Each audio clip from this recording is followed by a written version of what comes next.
Scalable. I'm excited to be here. Thanks for having me. So you have been a creator for more than 5 years. How did you get started on social media? You know what? It started when I was about 10 or 11 years old, and I just had a big passion for the ocean and surfed all the time, and eventually got a GoPro and just started taking photos of waves. And it was once I posted my first photo, I just remember seeing all my friends engaging with it and thought it was so cool. And it just got me so excited to like go take more photos and post them. And from there, it just compounded, like started shooting weddings, did a lot of like portrait photography. It was like a big journey, but that's where it started. So a lot of us post on social media, but then becoming a creator is a different leap. So when did that happen for you? Did you have a viral moment where a video went super viral? Yeah, it was kind of an accident. I never really wanted or thought I was going to get into social media past just photography. But fast forward, I was about 19 years old and I had two companies I was like trying to scale. They were small at the time. It was just a wedding photography and videography company. And then I started my first clothing brand. And so I didn't know which company had potential to actually get bigger, but I knew like if anything is going to blow it up, it was going to be social media. And that's right when TikTok was very new. Everyone was posting on there and nothing really was working for me at first. And so I was just trying everything. And my main goal was just going viral and then figuring out how to convert that following later. And so it actually started with a really stupid video that went viral first. But I was at my friend's dorm room and we were filming like 3 videos that day. And we did one, it was a staged Viagra prank, which is super stupid. But that one blew up and it gained me like 30,000 followers overnight because everyone wanted to see the next part. And I think like within a day later, I was at 50,000 followers and then it kept growing. And so from there, I just like kept making better and better videos and eventually was not doing staged Viagra pranks anymore, but that is where the first viral video came from. And what year was this? This was in 2019. So this is the early days of TikTok. So even pre-pandemic when it was, or no? You think it was 2020? No, you're right. It's such a blur because life started moving so fast for me then, but it was pre-pandemic. Yeah. Okay. Because that was really the era of TikTok when you could grow that quickly. I mean, of course you can still go viral overnight, but it's not the same as it was, then. Yeah, the growth is definitely not the same. That was a wild era. Like, I do miss that. And how did you go? Obviously a lot of people can have one viral video and then it's hard to kind of keep that consistent and then turn it into a career. So what helped you keep pushing and what were the things that you did to kind of make this your job? At the time, I just knew how badly I wanted it. And so when the opportunity presented itself, I wasn't going to let it go by. So for me, like a big part of it was getting momentum and then keeping momentum. And just at the time, I was having to reinvest everything. I basically quit my job as a barista at the time. And I hated that job because it was the first real job I had. I always was more entrepreneurial. And so that put like a fire under me. And then I would DoorDash every day to make enough money to like fund my videos. But I would just reinvest everything. And I think in the beginning, that was really important. And I kind of just made it my entire life. And I think in general, when you want to achieve something, you can't have any balance for at least the early days of it. Like now I'm able to be balanced, but I think it was just really having a fire under me and being really consistent and just failing forward. How long did it take for you to feel like you were in a good place? Because obviously for creators, when you have sponsorships and the money is really inconsistent. Definitely. So how many years in or months in did you feel like you were in a good place? I would say within a year in, I was really grateful at the time. My first partnership I landed was a long-term partnership. And so I still remember, like, to this day, exactly where I was when I got the email back. But I waited until I had around 1 million followers, and I was able to do that within like a year. But at that point, I wasn't monetizing much at all. And I'd reached out to some companies, and Bang Energy at the time was really big on social media. And so I signed a year deal with them. And it was in that moment where it was enough money for me to just fully focus on social media. I remember like telling my parents, like, hey, like this is what I'm doing full time now. Like I'm not working on anything else. I mean, at the time it was $2,400 a month for 8 posts. And then from there, we evolved a lot and the deal got a lot bigger and bigger and we really grew together. But that was like that first deal for me where I knew in that moment, okay, even though this is only $2,400 a month, I know from here it's only up, and it was. So we're here at Web Summit because we're going to be on stage talking about kind of the modern business stack of creators and kind of behind the scenes of building a business in this space. So talk a little bit about kind of the early days versus now. I mean, now you have a team around you, but early days, what were kind of the tools that you were using that were critical for your business, and how did that change over time? Yeah, I feel like I almost had more tools earlier Like on. soft tech tools, right? Yeah, because I was doing a lot of it myself, where now my goal is to like delegate as much as possible. And so, for instance, like I want my editors to have the best tools, and they already know the best tools. But I would say back then it was really just like the editing apps on the phone. So like CapCut or You know what's funny? I used LumaFusion, which not a lot of people like talk about or use, but I was just researching like what's the best, most sophisticated editing software that you could use just on a phone. It was LumaFusion. And then really I've never had to use too many softwares or anything like that. It was just, I had my phone and I reinvested and spent money on the videos. And at the time I didn't have like a team, but I was really lucky that a lot of my friends were willing and excited to help out with videos. And it was pretty base level. So you basically were using your phone and like bare bones editing apps in the early days. Yeah. And then what does it look like now? Like how big is your team? How many employees do you have? What are the different roles? My team, I have a remote team of probably around like 4 to 5. And then I have one like full-time right-hand man. He's actually in Ireland. He's moving in full-time to Laguna Beach where I live. So I'm really excited for that. Does he have a title, or do you not really care about titles? Yeah, so you know what? I read a book, Rocket Fuel, and it's like the dynamic between like a really good duo is like a visionary and an integrator. So I guess his would be the integrator. And for my business, I think like a big thing I need to be able to delegate is the editing, because that is super just, time consuming. I cannot stand it, but it's so crucial, you know, a part of the creative process.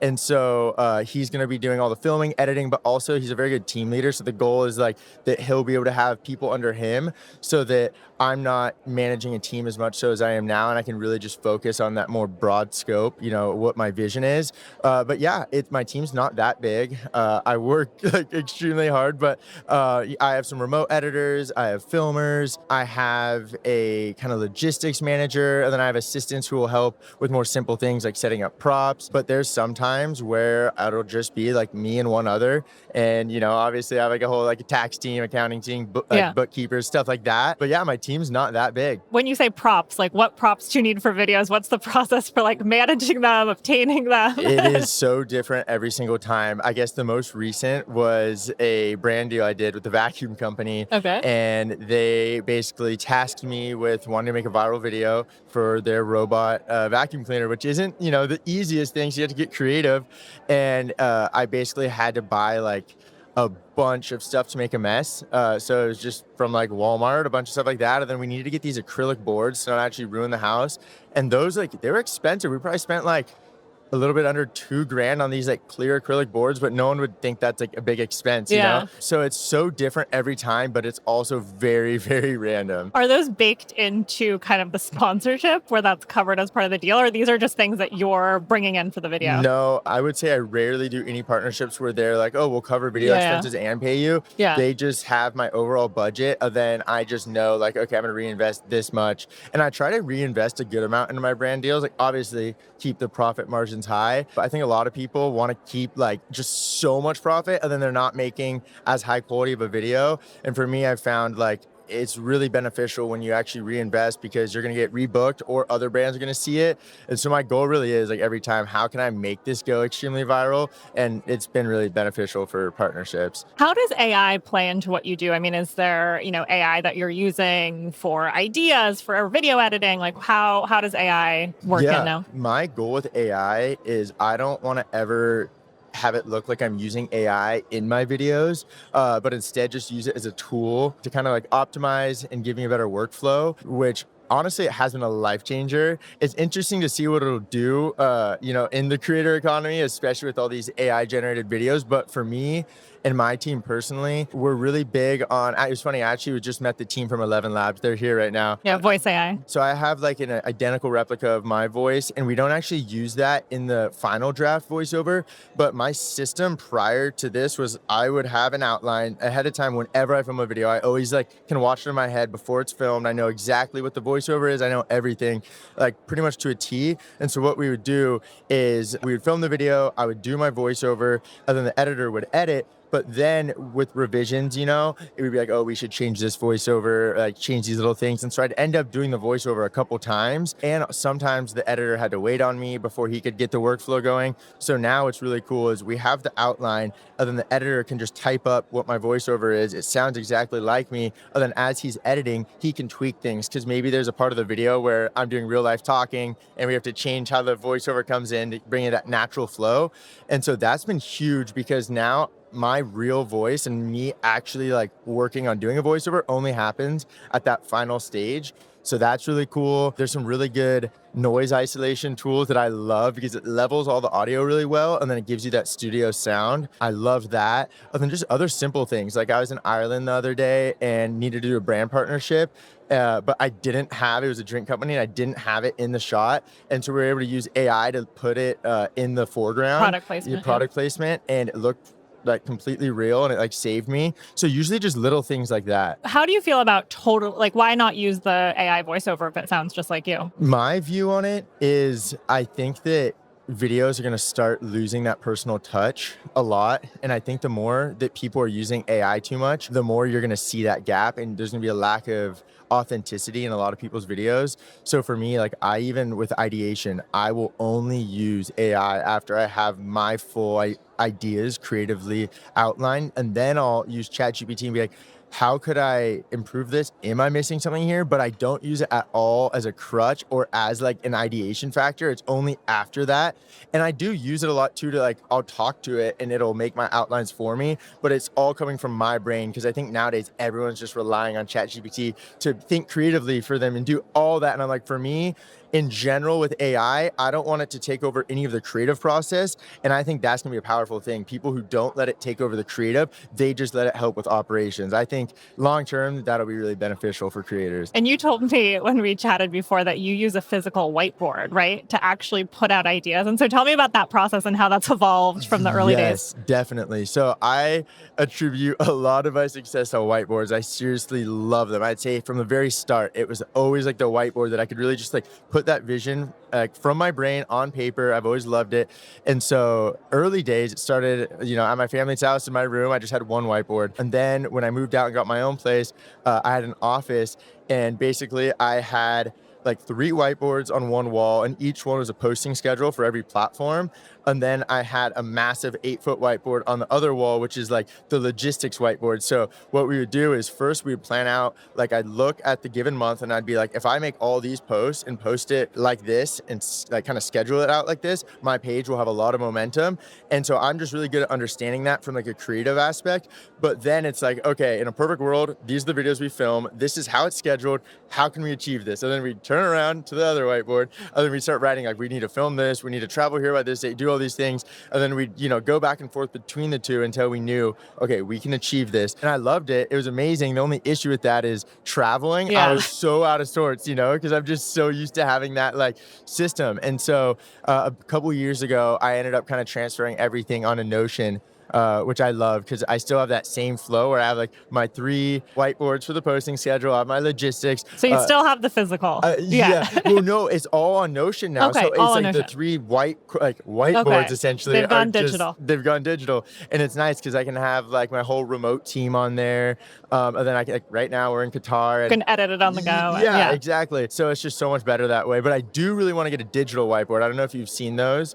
They're so cool. That's definitely, I'm going to get one of those soon. So what else is on your wish list? Like, what do you think is missing in the creator economy, either for creators or for the industry, that you think would be really useful? I'm always just so focused on how I can evolve and what I can do better that there's no specific tool in my mind right now. I'd say the one thing I could say is I'm just excited for AI to continue evolving. An example is the other day I was filming, it took me months, but I was filming this very long kind of course-like video, and it's hard because sometimes my facial hair wouldn't be the same size, and my hair would be longer, and I just wanted everything to look uniform. And so I'm excited when we get to the day where I can type in, make sure my facial hair looks exactly to this clip, right? And then the AI can just fully match that easily, or maybe my hair looked differently that day, just little things like that. And I know we're getting there. I know the text already there, or even like I could type in this whole video, I want my license plate blurred throughout, and then it can have it really as if my editor did it. And then it can save a lot of time, the tedious work. So next you're launching a new education business. So talk a little bit about that. Yeah, I am so excited about this. What's it called? It's called EMP,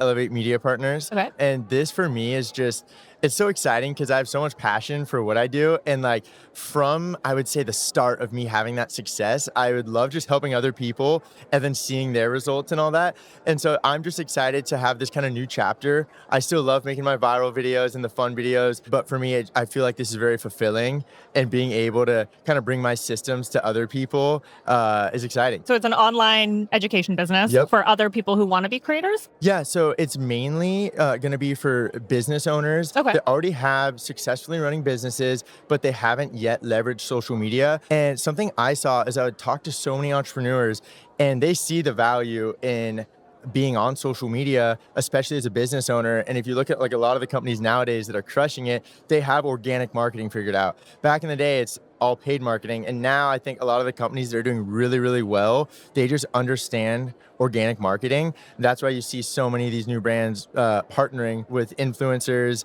and giving them equity. And so something I noticed is a lot of these entrepreneurs that are a little bit older, some even younger, they're so focused on, building the company in the back end that they've missed really understanding social media. And so basically what we do is we help them, give them my frameworks, my tools, and basically the education so that they can start crushing it on social media. This is not for other creators. This can be. Okay. I would say our main target audience is for business owners that want to scale their business through social media, but this can be for anyone. Basically anyone that wants to do social media. It's a broad scope. That's just who our main clientele is. And what does it look like? Is it courses with you? Is it live? Is it pre-recorded? Are there templates? Or yeah, I have a 5.5 hour pre-recorded curriculum. Then we also do mentorship, one-on-one mentorship, group mentorship. And in there, it's more than just like me giving kind of like value or knowledge. It's basically like my whole system that I have now that's allowed me to scale. That's like even my video templates that I use on a regular basis to go viral, or like I was saying on Notion, my whole like workflow. It's cool because it's really setting up a system to where it can be automated. And then it gives you every step to where as long as you execute on it, there's pretty much no way that you're not gonna like have a clear path forward. And I think that's big because like giving knowledge is one thing, but I think actually having a system that you can, move forward with is important. And then, from there, also just like working side by side, helping setting them up with teams, with editors, it kind of can get as zoomed in as they want. And then also even just a bunch of free value on social media as well. So I have like all new educational pages where I just kind of for free go over all of my systems and, how I've found a lot of success. And I think the biggest thing I'm trying to teach to people is that it really comes down to really, really, really pre-planning your videos. Like a lot of people think they're like, oh, I need to start filming more. I need to like allocate 3 days a week, just film my videos. Like, no, you need to allocate 3 days a week, but do like 2.5 days of planning and just a half day of filming. And it's really just coming in, knowing what you're filming and having the right planned out system for it. And then from there, executing on it. So I think a lot of people are just like guessing, and it's like, okay, think exactly what you're going to film before you film it, have it planned out, and then you're actually going to find engagement. And so that's kind of like one of the biggest things that I've been telling people. What's the business model? Is it a flat fee? Is it a subscription fee? Does it depend? I assume if you're doing like the one-on-one coaching, that's more expensive than the pre-recorded. Yeah, so it's a flat fee, and it depends on if you're going to work with me in like a group setting or a one-on-one setting, or if you just want access to the curriculum, that is a different fee. And even the curriculum itself, it does have like every single thing you need, but it's just some people want to have more like a step-by-step. They want to work with me and then have me audit their posts, audit their team, and get that further support. But even just the curriculum itself has like everything you need in terms of knowledge and systems. But yeah, everything's just a flat fee. A lot of creators have done courses over the past and other kind of similar things. So how are you approaching this differently with kind of how you're thinking about your business? It's more so actually bringing the right systems and not just like, oh, do this, do that. It's like, no, you're getting everything that I use on a daily basis. So when it comes to the video outlines, like it's taken me the last 5 years to really craft my video outlines. And it's, an outline for if you're going to do a storytelling video, here's exactly what I use. Oh, if you want to do one that's more spontaneous and, off the cuff, use this outline. Even with Notion, like the whole template that took me so long to build, you're getting that. And then I think that that's a big thing, like systems that you can actually execute on. And then also the ability to have me help with your teams and making sure your dynamic with your editor is right, helping you actually find your editor. So I think it's just kind of taking it to that next level. And I think in addition to that, a lot of people that are doing these courses aren't practicing what they're preaching. Then for them, there's so much more money in it just for them to go fully into that. And for me, it's like, I'm still actively making viral videos. I'm still actively practicing what I preach, which I think is the difference. And also, I think a lot of people, they'll get like a little bit of knowledge, for instance, in social media and be like, I want to teach other people how to do it. But it's like, for me, it's kind of, this is what I like live for and this is what I breathe. And so it's just kind of like an addition to what I already do and not like, okay, I just want to do a money grab and transfer it all completely over. How are you balancing those two things? Because like you said, some people do online courses all, full time. You're still doing your social media, you're traveling, everywhere. So how are you balancing those two things? Yeah, it is not easy. Literally, I don't know. Do I look tired right now? You don't look tired. I got an hour and a half of sleep, which is horrible. But it is like at the moment, there's no balance at all because it is a lot. And we literally just launched. And then I'm going to India right after this in 2 days to do like a big launch video where we're basically going to be walking around India and we're going to find a random stranger and attempt to make them basically take over the internet. And so we're going to find someone, I have a phone ready for them. I have everything they need to build their system. And we're going to find someone that has hunger. And I'm going to spend 2 days with them in person. The first day is just going to be like training them and teaching them. And then the second day, we're going to like execute, we're going to film, we're going to edit. And then for 3 months, I'm going to remotely mentor them every single week. And so that's like... So it's like a case study for whether this will work. Yeah. And I've done this for other people. So I have case studies, like really successful ones, like people that I've helped grow millions of subscribers. Like my last roommate had been trying for years. So I have the case studies already, but I think the difference is like, rather than just case studies, this is cool to like go out, do it real time. So I'm so excited for this, but it was a little bit last minute. And so now so you're planning everything. It's so much planning. Like as we're in Qatar right now, I'm planning everything for India. So why India? Well, we already kind of had some other video ideas. We're gonna film there. So it made sense. I've also never been to India and I'm trying to go to every country in the world. So first we already had India planned. And then from there, the idea just dawned on me. I'm like, how cool would this be if I just find some random person that has passion. We're going to interview a bunch of people and just see what they're doing in their life, but find someone that has passion, but that doesn't have that many resources or tools. Cause I truly don't believe that it takes as many resources or tools than people think. So we're just going to provide them with the phone, provide them with what they need and see if we can do it. So that's kind of, we had it planned, but that's why. Yeah. Amazing. What do you think it really takes to make it in this business? I mean, you're saying 1 hour of sleep, you're juggling all these things constantly. You have to wear the editor hat, the business hat, the creator hat. For successful creators, like what does it take to make it in this business? It takes, at least temporarily, you have to be willing to have no balance at all. I'd say like long term, like you need to find some level of balance because that's why so many creators are here for a little bit and then they just disappear and they burn out. They burn out. So that's why it's important to like also like entrepreneurially know when it's time to build a team and to like step back. But I would say like you have to really, really want it. You have to be able to have longevity. And I'd say like you were saying, there's so many hats you have to wear. You have to have it. You have to, not everyone has it. And I would say it really just comes down to like having no quit and a lot of work ethic and being able to like fill in so many different roles. Especially now, I mean, you were talking about the early days of TikTok, right? Like it's not like it was easy, but it was easier to grow and become a creator. Now that the creator economy is so crowded, right? Like even Instagram, TikTok, YouTube, like it's harder than ever to break through on these platforms. Like if someone wants to be a creator today, what's your advice to them? Yeah, I think it's just a different approach you have to take. I think there's still so much room to crush it on social media, but it's just different. Back in the day, it was TikTok. Now TikTok is more so like an e-commerce platform. And so the approach is a lot different. The kind of content you're making is a lot different.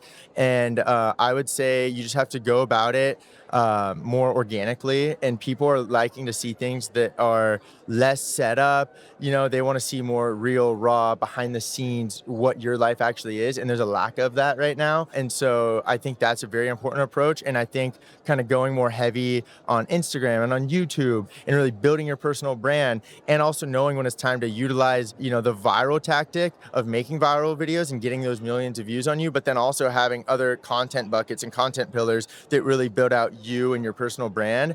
And so I think there's still so much room. It's just different, the approach you need to take. So people that are trying to take the same approach they took 5 years ago, it's not going to work. So yeah, it's just evolving. And I mean, the social media game's always been evolving. Do you think you need a niche? You don't really have a niche, but it feels like now it's like you're not a food creator, you're like a vegan recipe creator, right? Like things have gotten really specific. And I think a lot of that is because of the algorithms, right? Like you still follow people, but now it's so algorithm driven where you're constantly being pushed to new people. So my observation at least is like I get these really niche creators sometimes. Do you think you need a niche, or you think you can still be general? I think you don't have to. Yeah. I think you can be very niche, and there's benefits to that. And then there's also benefits not to. I'd say like if you have a business, then like be super niche with the content you're making, because you're not really caring about having as massive of a following. You just want to have like the right eyes on your page. So it also depends on like how you want to monetize. If you don't have a business necessarily, and you don't have a product that you're trying to grow, or a brand you're trying to grow outside of a personal brand, then I would say go less niche, build out your following and your numbers as large as you can, because then you're going to make more money on brand partnerships. You're going to make more money just from the actual platforms themselves. But if you either have a brand or you're planning on like building a business, then I think the niche approach is much better because it's more profitable. We're going to do a little rapid fire. Okay. Who is a creator you admire? I know this is very generic, but you have to say Mr. Beast, because, not many people have the work ethic he has. If you had to pick one, Instagram Reels, TikTok, or YouTube Shorts?